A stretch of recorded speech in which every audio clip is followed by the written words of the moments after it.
able to join us in standing to say the pledge. I pledge allegiance to the flag of the United States of America and to the republic for which it stands, one nation, under God, indivisible, with liberty and justice for all. May I have a motion to approve the agenda? I would make a motion to approve the agenda as presented. Thank you, Steve. Is there a second? I'll second that. Thank you, Scott.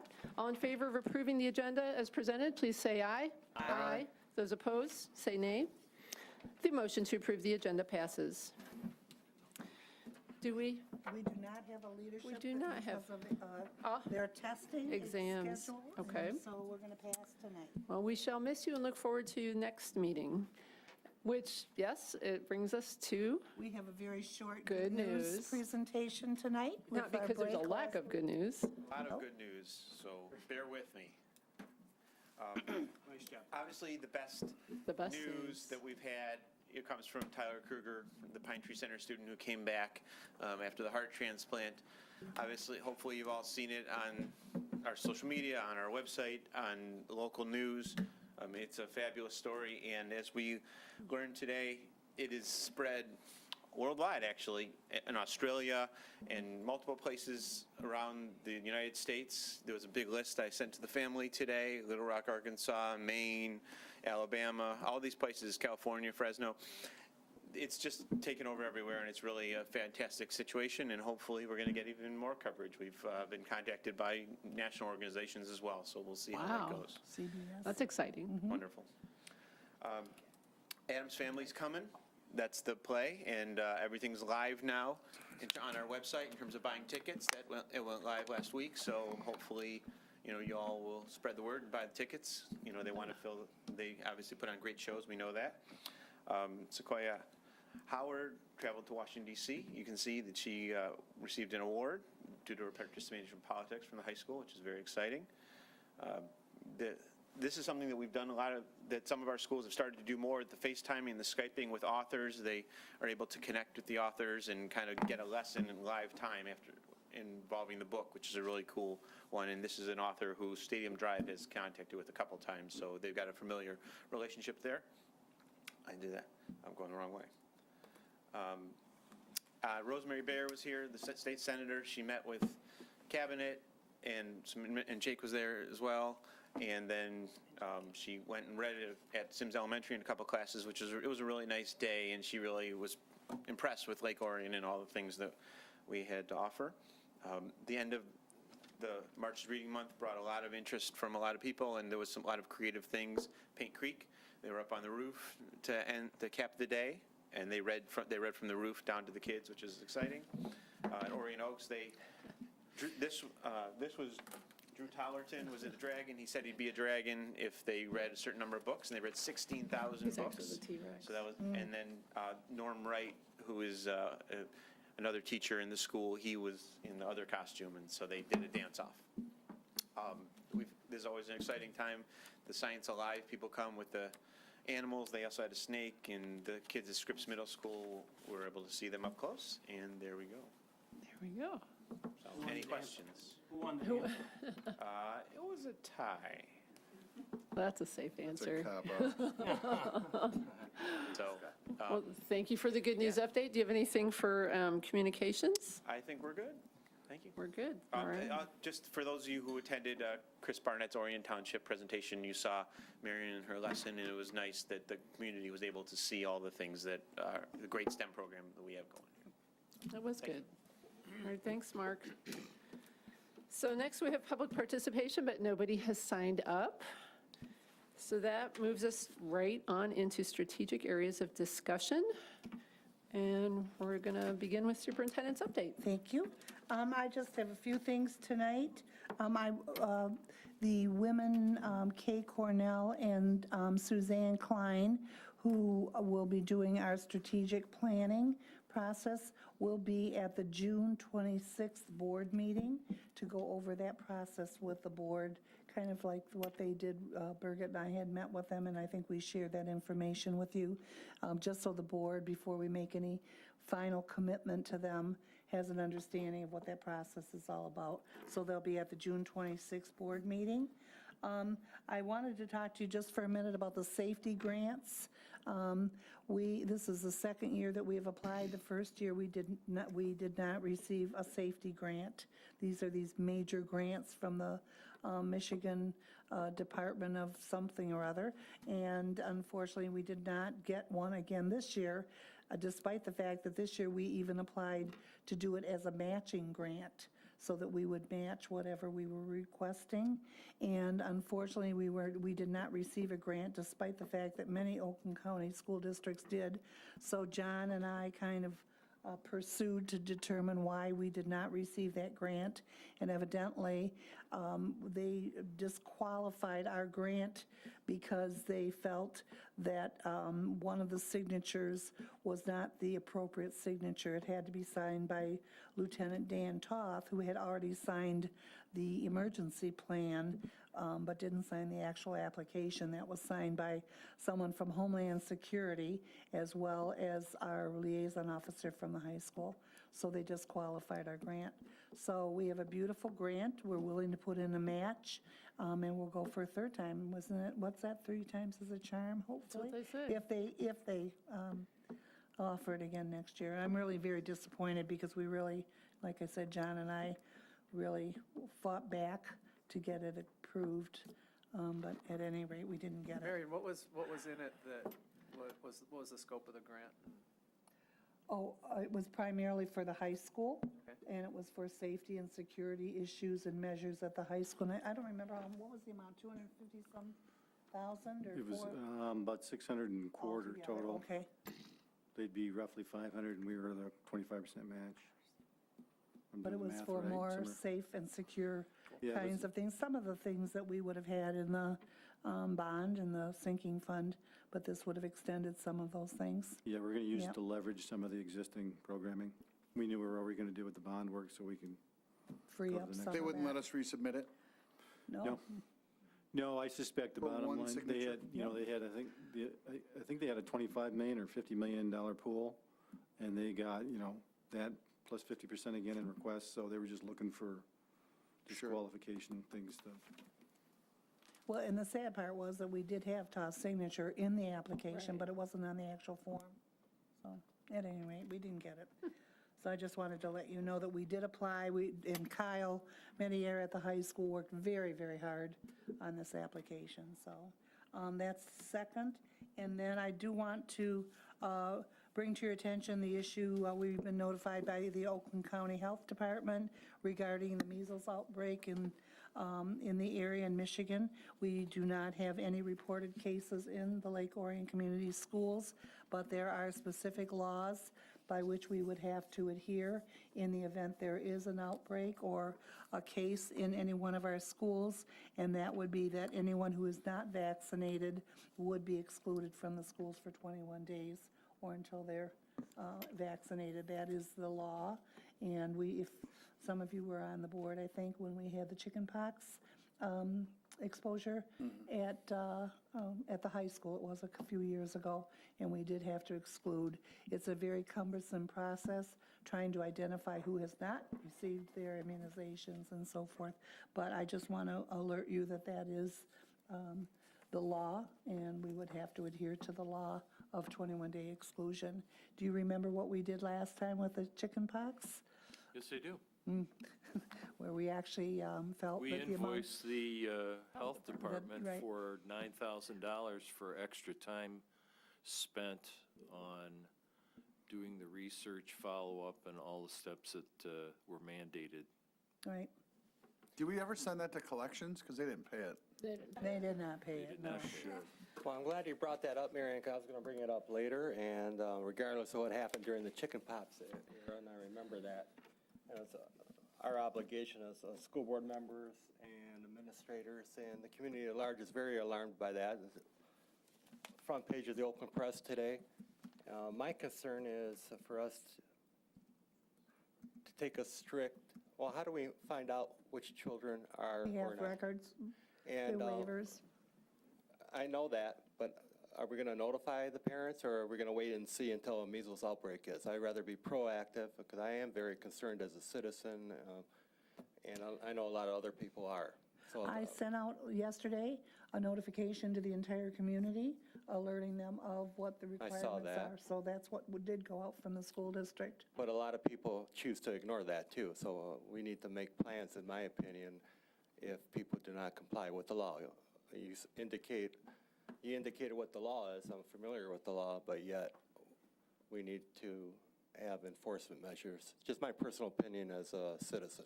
Well, the law is that if we have exposure, then the law that applies to the school district is that we exclude kids for 21 days. But there's nothing we can do now unless there's exposure. Right, I cannot tell people they have to have their child immunized. No, I did contact Pete Lucido, a law classmate of mine, and there is going to be pending legislation on that. So look forward to that, because there is a major concern, not only in the state of Michigan, but throughout the nation on this topic. So that's just to be alerted for it, that's all. Thank you. Anyone else? Okay. Is it more on that? Or No, that was it. I just your wanted to three make things? sure people understood that in the event something outbreaks, we pray it doesn't, but then we are obligated by law to exclude. So I can't tell people they have to be immunized. Right. Okay. Right, and just for argument's sake, it really isn't a written law, it's not a PA, it's an administrative rule from the health department, just to get into the semantics of it. But I have one thing, if you don't mind my asking, because the most frequent question I get, and maybe every building administrator gets, and maybe you guys are all getting it too, do we know when the last day of school will be yet? We will be determining that within the next week. Mrs. McQuiston? Okay. I appreciate that. We I have swear, every had- day I get that Okay, question. well, here's the issue, I know. It is. I get it too. Here's the thing. It's supposed to snow tonight. Yep. Okay, no. I just said that. Freezing rain. Freezing rain. No, seriously. Snow day. We, as everybody already knows, we did receive our waiver. Right. So that takes us down to 2 days for everyone So we got the except 6 Carpenter. Plus the 3, Yes. so We're at 9. So. Poor except for Mr. Weldon. Mr. Weldon, who has 5 extra days. due to unfortunate series of unfortunate circumstances. The legislature is still discussing whether, in fact, those emergency days that the governor called may be counted, and we would be able to use those. I don't think they're going to have enough time to pass that kind of legislation before school's out, so. Right. But Cabinet has that on their agenda as a priority on Monday, so. All right, We'll so- be notifying everybody and letting them know. Stay tuned. Yep, You heard it here. thank you. All right, thank you, appreciate that. That's all I have. All right. Next, we have the Policy Committee. Jake, I think you are the spokesperson. Yes, the policy committee has not met in the last 2 weeks, but we will be meeting soon to discuss another round of policy updates. But tonight, we will be voting on the policies reviewed at the last board meeting. In the packet tonight specifically is the language clarifying the policy on hiring family members of Board of Education members. As discussed at the last meeting, we had contradictory language, so tonight's packet shows the language precluding the employment is being removed. The policy provision which remains follows the past operating practices and states that board members must abstain from votes relating to anything involving the employment of a family member. So we will vote on that at the end of the meeting. There was also an open topic to follow up from the last board meeting regarding our policy on weapons. Marion did some digging and determined that our policies are in line with the discussions that happened at the previous board meeting. 2 policies were in the Neola documents as referenced by Jim at the last board meeting. Policy 8400 covers school safety information, which covers reporting requirements related to school safety, but it does not directly address weapons. Board Policy 7217 covers this, is the specific policy covering weapons. It establishes that the board has both the authority and the obligation to provide a safe and secure learning environment. It defines weapons as being any object which is capable of inflicting serious bodily harm or property damage, or is represented as being something which could do those things. This prohibition applies regardless of whether the visitor is authorized by law to possess the weapon, including if the visitor holds a concealed weapons permit. The following exceptions to this policy are weapons under the control of law enforcement personnel, as we discussed last time. And then there are a couple of others. Items approved by the principal as part of a class or individual presentation under adult supervision, if the purpose and manner is approved. Working firearms and ammunition shall never be approved. Another one is theatrical props that do not meet the definition of weapon above because they aren't intended to cause harm when they are used in appropriate settings. D, starter pistols used in sporting events. So those restrictions shall not apply in some circumstances, the policy goes on to say, to persons who are properly licensed to carry a weapon. A parent or legal guardian of a student at the school may carry a concealed weapon while in the vehicle on school property if he or she is dropping the student off at the school or picking the student up from the school, and any person may carry their concealed weapon solely in the parking lot if they have that permit. And then there's a whole bunch of legalese about other persons in official capacities who may not explicitly be law enforcement. For example, corrections officers, parole officers, state court judges, provided they have the proper training and credentials needed to carry the weapon. Also, retired persons that fall into those same categories who maintain their training and credentials. So that's our policy on weapons. The Neola packet discussed that a couple of school districts pushed that and said that they, under the school safety provisions allowed by law, they could completely ban concealed weapons, and the courts actually held that that is a interest that local school districts have. But what I just read is what our policy currently is.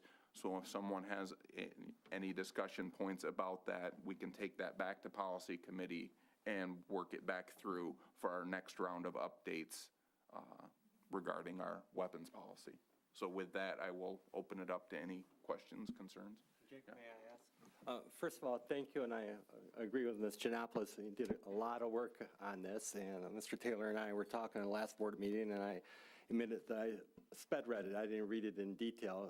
Question I have, I'm familiar with the family law and definition in the court system, but regarding family, I would assume it's intermediate family, because the family nowadays can extend to exes and so forth. So is there a definition specifically, family meaning husband, wife, children, and we leave it at that, correct? Yeah, there is a part of the policy that calls out what a family member is, husband, wives, spouse, children, grandchildren, parents, and those relationships created by marriage.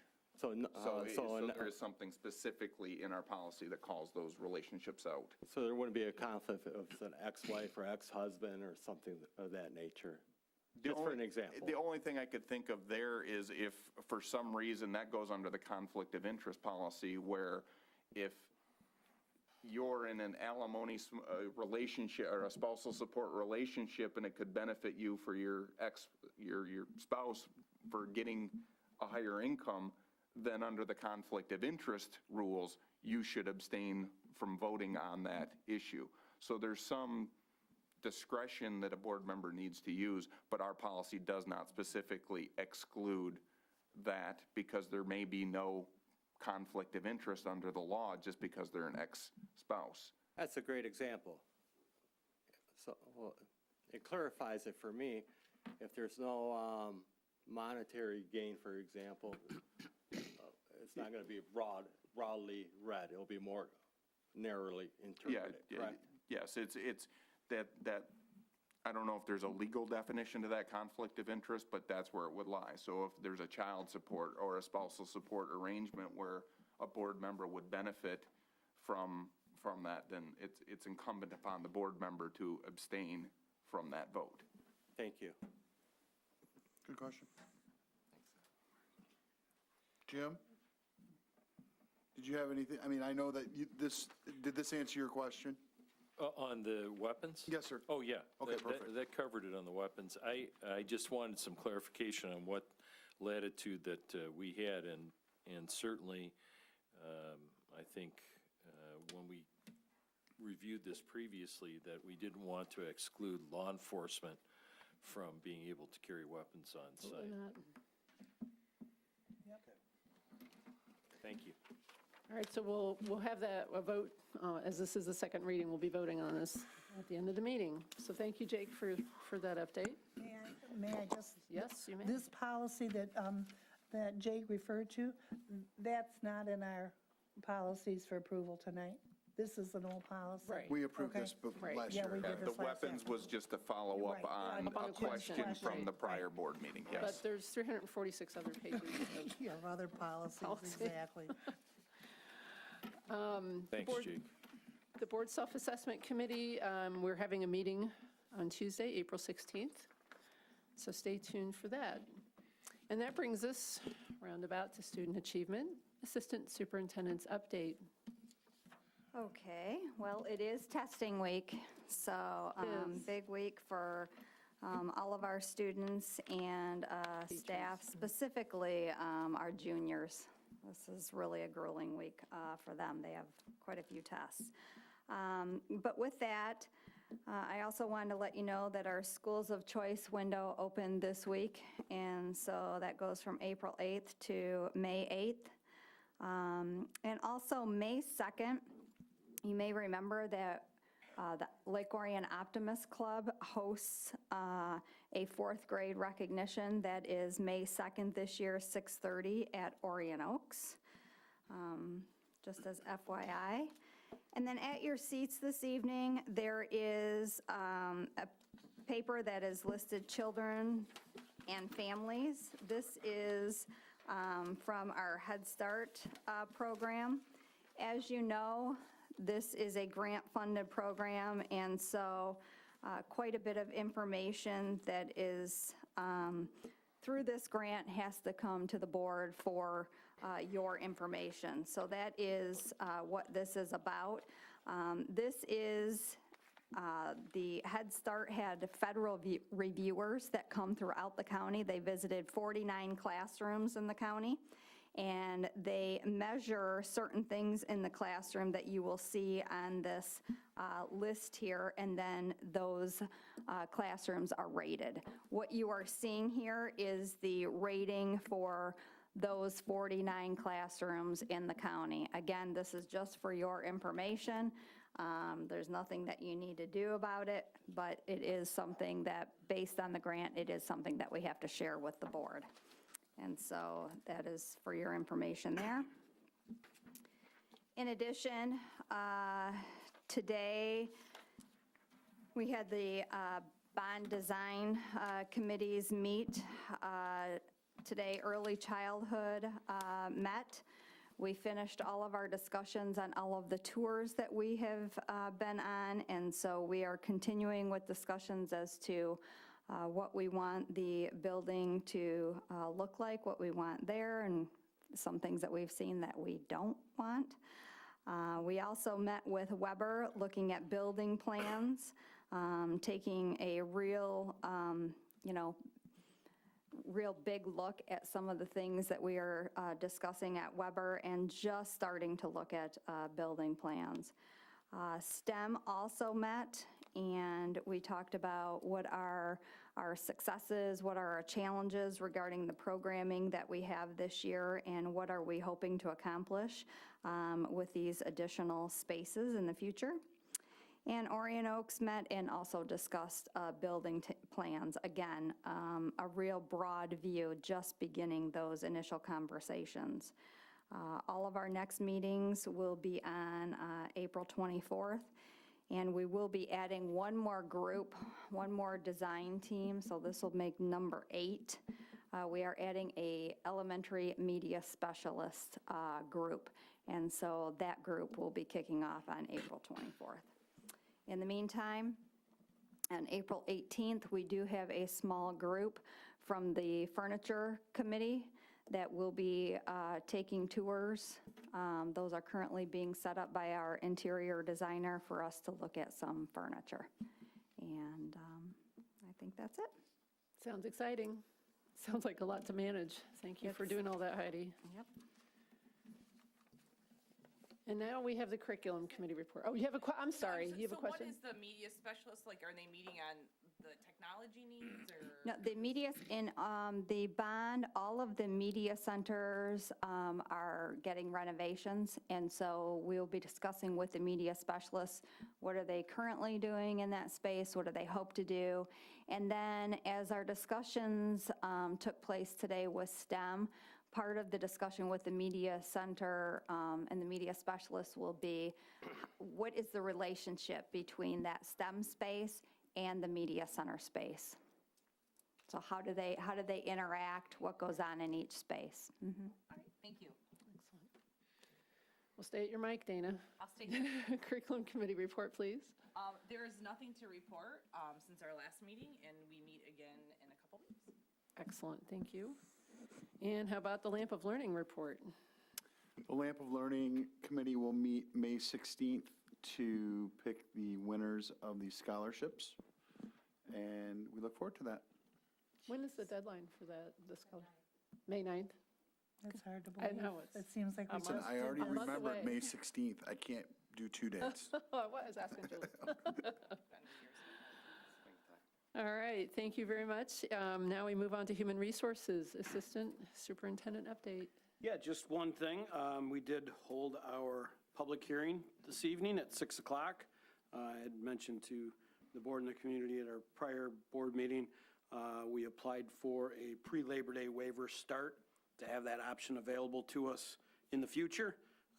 So there's no concrete plans at this time for that to happen.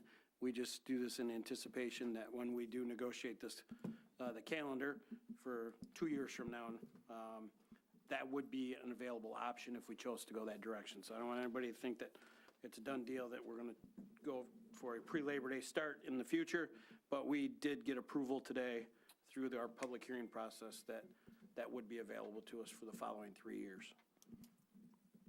And just to be clear, Rick, that was a new process for them, right? Yes, in the past, we've had a waiver, I mentioned this before, which expires at the end of this year.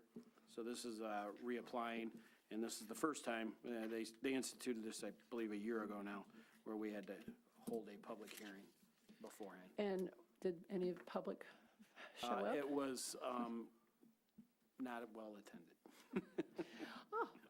Scott and I were there. Meg was there.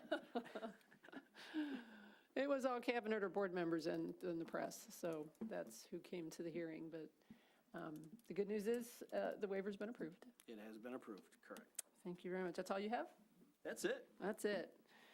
Okay, and then the Superintendent Evaluation Committee, we are also having a meeting on Tuesday, April the 16th.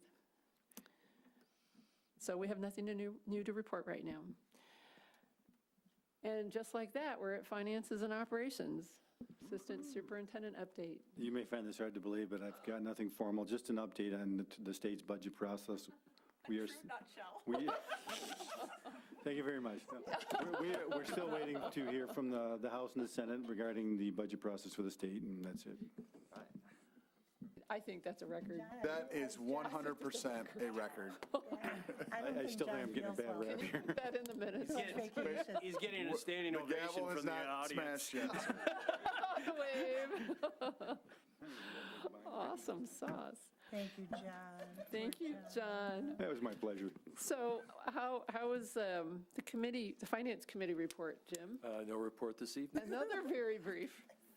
And the Facility Liaison report. No report. And the Bond Committee has no report because We they haven't met yet. So we are up to action items. May I have a motion to approve the consent agenda, please? I would move to approve the following consent agenda items. Move payment for the March bills in the amount of $9,687,583.46. Approve the minutes from the March 27th, 2019 regular meeting.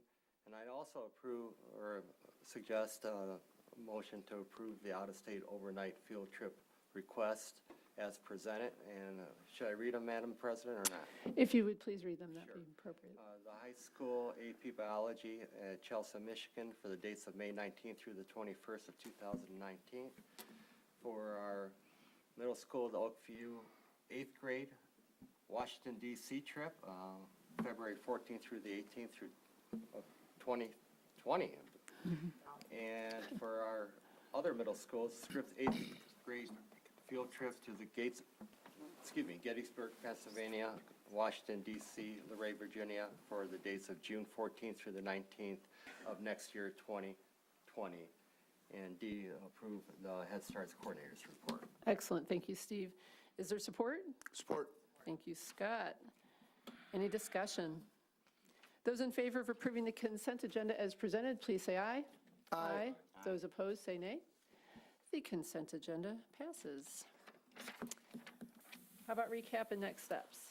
Wait, you got to Do you want to do the policy revisions? Oh, my goodness. Do Would I you? want to do the policy revisions? Maybe not. Here, just- I'm good. May I have a motion to approve the policy revisions? I move that we approve policy revisions for board bylaws and policies. Should I read them all? Yes, you need to read them all. 0100, 0122, 0131.1, 0132.2, 0141.1, 0143.1, 0144.3, 0165.6, 0166, 0167.1, 0167.2, 0167.3, 0167.5, 0167.6, 1422, 1662, 2112, 2260, 2261, 2261.01, 2261.03, 2271, 2700, 3120, 3120.04, 3122, 3130, 3362, 4122, 4162, 4362, 5330, 5460, 5517, 5517.02, 5540, 5610, 5610.01, 5611, 5630.01, 6325, 6350, and 8210 as presented. Thank you very much. It's a lot of numbers. Is there a second? Somebody better second that. Second. Thank you, Jake. Julie? Any- It's all good. All right, all right. Any other discussion? What was the ninth one? Those in favor of approving the policy revisions, please say aye. Aye. Aye. Those opposed, say nay. The policy revisions are approved. Thank you very much. And now we have recap. I have no recaps. You have no recap. You know, everybody was a little upset about having to read all those. There were 4 of us who had to go through all of those. 346 pages. Yes, Jake, Nate, and Scott and I, so it was quite a task, but it's behind us, so that's good. The And only the thing next is, packet's Julie has sent out an email to the board members. I'd like to schedule some individual meetings with you as we start to look at the next school year, setting priorities in that.